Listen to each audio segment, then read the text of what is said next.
बात 18 साल पुरानी है। 29 नवंबर 2005 को गाजीपुर की मोहम्मदाबाद सीट से बीजेपी विधायक कृष्णानंद राय अपनी विधानसभा में आने वाले गांव के एक टूर्नामेंट में मुख्य अतिथि के तौर पर गए।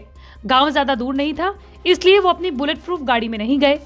जब वो कार्यक्रम से वापस लौट रहे थे तो बसनिया चट्टी के पास घात लगाए हमलावरों ने उनके काफिले पर हमला कर दिया। हमलावरों ने AK-47 से 500 राउंड फायरिंग की, जिससे कई मिनटों तक पूरा इलाका सन्न रह गया। हमलावरों ने कृष्णानंद राय के शरीर को गोलियों से भून दिया। बताया जाता है कि उनके शरीर से 60 से ज्यादा गोलियां मिली। इतना ही नहीं, उन्होंने बीजेपी नेता की शिखा भी काट दी। इस हमले में इस काफिले में शामिल 7 लोगों की नृशंस हत्या कर दी। इस हत्या के सीधे आरोपी बने मुख्तार अंसारी और उनके भाई अफजाल अंसारी, क्योंकि मोहम्मदाबाद विधानसभा क्षेत्र मुख्तार और अफजाल अंसारी के प्रभाव वाली सीट थी। अंसारी परिवार इस सीट से 1985 से जीतता आया था, लेकिन 2002 को जब चुनाव हुआ तो कृष्णानंद राय ने अफजाल अंसारी को हराकर इस सीट पर कब्जा कर लिया।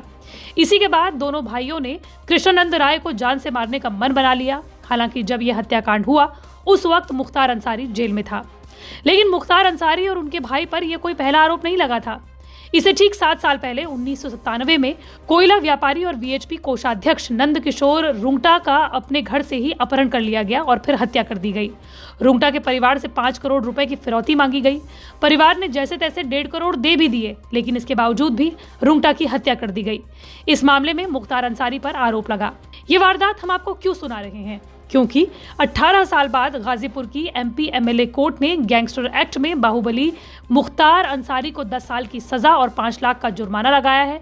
मुख्तार के भाई और BSP सांसद अफजाल अंसारी को 4 साल की जेल की सजा मिली है, जिससे उनकी लोकसभा सदस्यता जाना तय है। बीजेपी विधायक कृष्णानंद राय की हत्या के मामले में दर्ज केस के आधार पर अफजाल अंसारी के खिलाफ गैंगस्टर एक्ट का केस दर्ज हुआ। वहीं मुख्तार अंसारी के खिलाफ बीजेपी विधायक कृष्णानंद राय और नंद किशोर रुंगटा की हत्या के मामले में गैंगस्टर एक्ट के तहत मुकदमा दर्ज किया गया।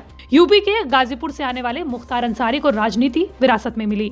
दादा मुख्तार अहमद अंसारी अखिल भारतीय कांग्रेस कमेटी के अध्यक्ष थे तो पिता कम्युनिस्ट नेता, लेकिन मुख्तार ने राह चुनी राजनीति के साथ डॉन बनने की। 1988 में पहली बार हत्या के मामले में मुख्तार का नाम सामने आया, लेकिन उनके खिलाफ पुख्ता सबूत पुलिस नहीं जुटा पाई। 1990 के दशक में मुख्तार अंसारी जमीनी कारोबार और ठेकों की वजह से अपराध की दुनिया में कदम रख चुका था। पूर्वांचल के मऊ, गाजीपुर, वाराणसी और जौनपुर में उसके नाम का सिक्का चलने लगा था। मुख्तार अंसारी 1995 में राजनीति में आया, जब उसने पहली बार गाजीपुर सदर विधानसभा सीट से चुनाव लड़ा। ये चुनाव उसके जेल में रहते हुए कम्युनिस्ट पार्टी के चुनाव चिन्ह पर लड़ा था। हालांकि वो ये चुनाव हार गया। इसके बाद मुख्तार 1996 में BSP में शामिल हुआ और पहली बार चुनाव जीत गया। 2002 और 2007 में उसने निर्दलीय चुनाव जीता था। 2017 तक वो लगातार चुनाव जीता रहा। मुख्तार ने अपने आखिरी 3 चुनाव जेल में रहते हुए जीते थे। 2022 में मुख्तार ने अपना राजनीतिक विरासत अपने बड़े बेटे अब्बास अंसारी को सौंप दी, लेकिन 2017 में योगी सरकार के यूपी में आते ही माफिया मुख्तार अंसारी के खिलाफ कार्रवाई शुरू हुई, जिसके तहत अब तक उसकी 400 करोड़ रुपए से ज्यादा की संपत्ति जब्त हो चुकी है। इन संपत्तियों में मुख्तार की पत्नी अफशा अंसारी, बेटे अब्बास अंसारी और भाइयों की संपत्ति भी शामिल है। पिछले 14 सालों से अंसारी जेल में बंद है। मर्डर, किडनैपिंग, एक्सटॉर्शन जैसे संगीन वारदातों के आरोप में मुख्तार अंसारी के खिलाफ 40 से ज्यादा मुकदमे दर्ज हैं। फिर भी दबंगई इतनी है कि जेल में रहते हुए भी वो न सिर्फ चुनाव जीतता है बल्कि अपने गैंग को भी जलाता है।